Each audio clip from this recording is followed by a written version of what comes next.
Hai Sobat Lentera, Tera News kembali hadir menyapa Anda dengan membawakan sederet informasi terhangat dan inspiratif bersama saya Catherine Ellison. Inilah Tera News selengkapnya. Kita mulai dari kota Surabaya, Jawa Timur. Ratusan insan pendidikan Kabupaten Madiun terlihat sangat gembira saat mereka bernyanyi bersama Kepala Dinas Pendidikan dan Kebudayaan Kabupaten Madiun, Siti Subaida. Tidak hanya bernyanyi bersama, tetapi banyak penghargaan pada para guru saat acara puncak peringatan Hari Guru Nasional Kabupaten Madiun 2024 yang diselenggarakan di Graha Universitas Negeri Surabaya.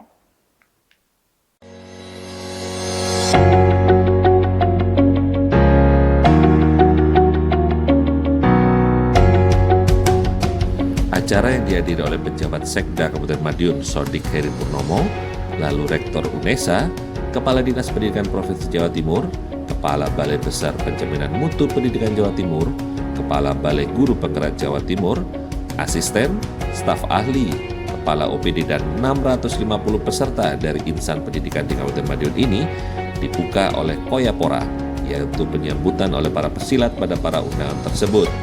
Ini dilakukan karena Madiun dikenal sebagai kotanya para pesilat. Tetapi tidak hanya itu, pada acara peringatan Hari Guru Nasional Kabupaten Madiun 2024 tersebut, para kepala OPD tampil menarik dengan memakai pakaian adat khas Kabupaten Madiun sebagai wujud literasi budaya dan apresiasi terhadap kekayaan tradisi lokal. Ini adalah acara peringatan Hari Guru Nasional tahun 2024 di Kabupaten Madiun. Harusnya ini dilakukan pada peringatan Hari Guru Nasional itu dengan upacara, tetapi karena kemarin itu bertepatan dengan pilkada, jadi kami berikan satu suasana lain. Yang kita lakukan di sini ini beberapa rangkaian. Ini ada pertama penguatan kepada kepala sekolah, dan kemudian yang kedua ini adalah pemberian apresiasi kepada insan sekolah dan stakeholder yang membantu pendidikan di Kabupaten Madiun. Berikut juga ada ini kita pakai pakaian seperti ini. Ini adalah pakaian adat Kabupaten Madiun, penanda diimplementasikan Pergub kami dengan untuk pakaian adat ini digunakan di dalam acara-acara peringatan Hari Lisan Nasional. Spesial pada hari ini adalah kita ada kesepakatan untuk menuju pada penurunan anak tidak sekolah di Kabupaten Madiun, karena dengan penurunan yang diintervensi oleh seluruh OPD, insya Allah akan mempercepat dalam rangka untuk anak itu kembali sekolah dan juga nanti bisa untuk meningkatkan indeks pembangunan manusia Kabupaten Madiun. Dalam sambutannya, pejabat Sekda Sodik Heri Purnomo menekankan pentingnya transformasi pendidikan untuk menjawab tantangan masa depan. Bapak Ibu yang saya hormati, inilah pendidikan yang kemudian juga harus melakukan sebuah transformasi. Pendidikan kita, saya yakin, salah satu tujuan daripada Bu Kadis untuk mengajak kita semua ke tempat ini, supaya kita paham bahwa kita harus melakukan sebuah transformasi, perubahan, bagaimana pendidikan kita ke depan bisa harus selesai. Salah satunya barusan kita tanda tangani terkait dengan bagaimana anak tidak sekolah bisa tuntas. Karena salah satu kehadiran kita, bahkan kalau saya boleh mengatakan, salah satu atau bahkan tujuan utama daripada sebuah kehadiran negara adalah bagaimana mencerdaskan kehidupan bangsa. Pada kesempatan ini dilakukan juga penandatanganan komitmen bersama penurunan angka anak tidak sekolah sebagai wujud komitmen Kabupaten Madiun dalam mencerdaskan kehidupan bangsa. Tidak hanya itu, pada kesempatan ini berbagai penghargaan diberikan kepada individu, sekolah dan lembaga yang telah menunjukkan prestasi dan inovasi di bidang pendidikan di Kabupaten Madiun.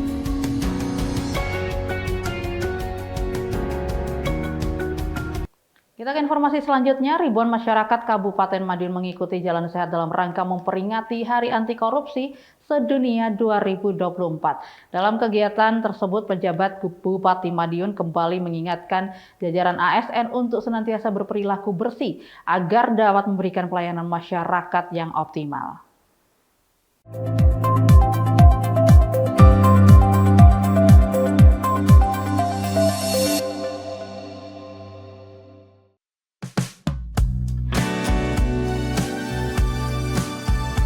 Ribuan masyarakat Kabupaten Madiun dengan semangat mengikuti kegiatan senam bersama dan jalan sehat di lapangan Balai Rejo, Kecamatan Kebonsari.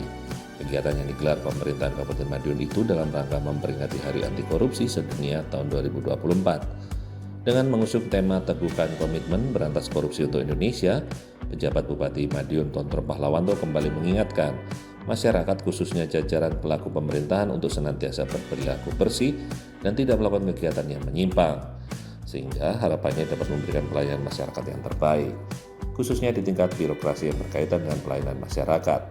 Tontor Pahlawanto meminta kepada OPD pelayanan untuk bersih diri dari praktik korupsi dan sejenisnya.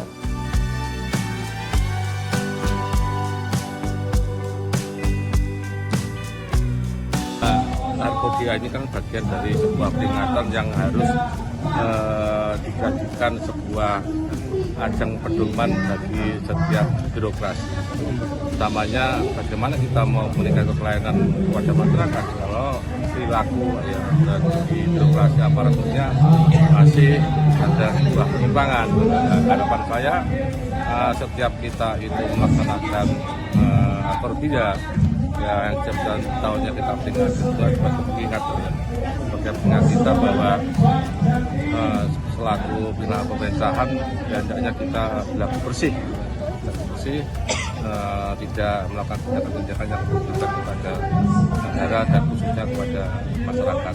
Pemerintah yang bersih tentunya mengedepankan sebuah pelayanan yang lebih baik, dan saya berharap dari pemerintah yang lebih baik otomatis kesejahteraan masyarakat juga semakin meningkat, karena tidak ada satupun uang negara yang kita simpangkan.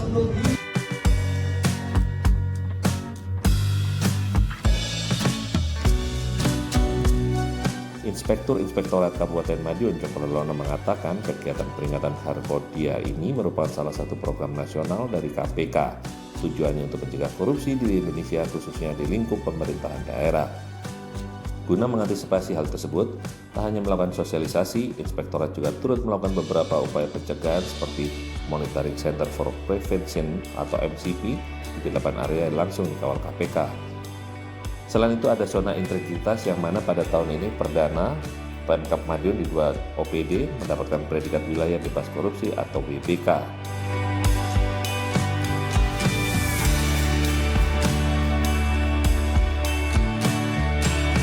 Di acara ini memang salah satu program nasional dari KPK dalam rangka untuk mencegah korupsi di Indonesia khususnya dan pemerintah daerah juga. Makanya setiap tahun kita agendakan ini dalam rangka ini sebuah momentum ya untuk bersama-sama dengan pemerintah, masyarakat, pengusaha semuanya berkomitmen bersama untuk mencegah korupsi ya gitu.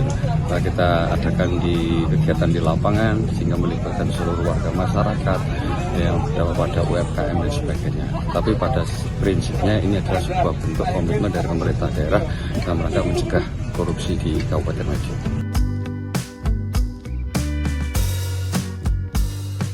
Selain mensosialisasikan Harkodia 2024, kegiatan tersebut turut melibatkan para UMKM di Kecamatan Kebonsari.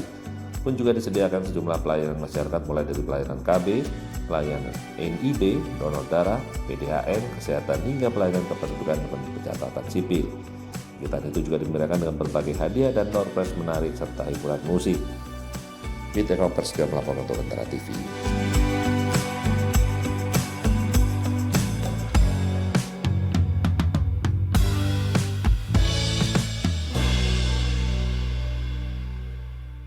Usai jeda kita akan membahas tentang penggunaan kecerdasan buatan dalam proses pembuatan sebuah mobil di Amerika Serikat. Jadi tetap bersama kami di Tera News.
Kembali Anda bersama kami di Tera News. Kecerdasan buatan dan pencetakan 3 dimensi ternyata bisa merevolusi pembuatan sebuah mobil. Mulai dari tahap desain hingga manufaktur. Saat ini sebuah usaha rintisan di Amerika Serikat memproduksi mobil dengan teknologi mutakhir ini. Industri pembuatan mobil tidak banyak berubah dalam 100 tahun terakhir karena tidak efektif, menurut inventor dan perancang mobil Kevin Zinger.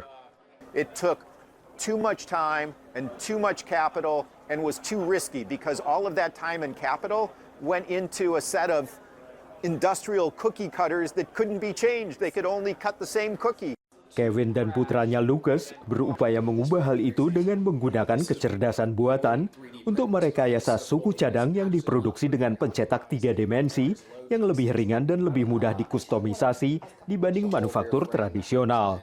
But if you want to change that part, you'd have to make a new casting mold. So re-engineer your entire casting mold just to make one design change. In our process, we just re-optimize with the software. We print it on our 3D printers in metal, perfectly optimized, wasting no material. And if you want to make a design change, within days we can have a new part to you. Zinger 21C mereka adalah salah satu penemuan terbaik tahun 2023 menurut versi majalah Time. Kevin mengatakan mobil ini memiliki mesin hibrida yang bertenaga dan menghasilkan hampir 1.400 tenaga kuda. This car symbolizes the transition from a built world, like physically human built world that's analog, to a completely new, much more efficient world, a world that is much more in harmony with nature because it minimizes material and energy use.